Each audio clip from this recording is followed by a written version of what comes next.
Mayor Vico Soto nagsalita na.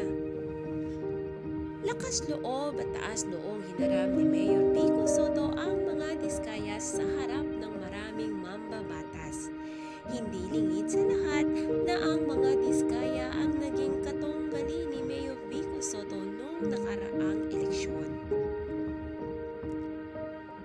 Maraming natuwa dahil kay Mayor Vico Soto ay napansin ng mga mamamayan at ng mababatas ang talagang yaman na hindi makapaniwala ang karamihan sa dami nga naman talaga ng kayamanan ng mga diskaya.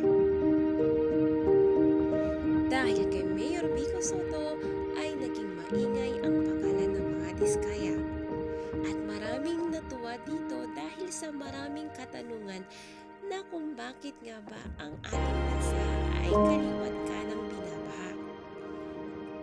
At dahil sa mga pangyayaring ito ay natuldukan ang mga ilang katanungan na ang dapat sanang magandang proyekto na para sa flood control ay natuklasan nating lahat na binubulsa ng mga ilang politiko mambabatas. At higit sa lahat ang mga kontraktor daw.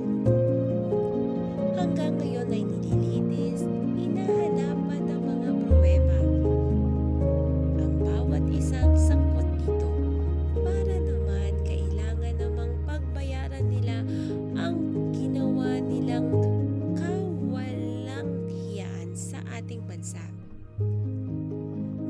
Maraming salamat kay Mayor Vico Soto dahil sa ipinapakita nitong magandang ehemplo sa mga gobyerno at sa lahat ng bawat Pilipino. Maraming salamat sa iyo, Mayor.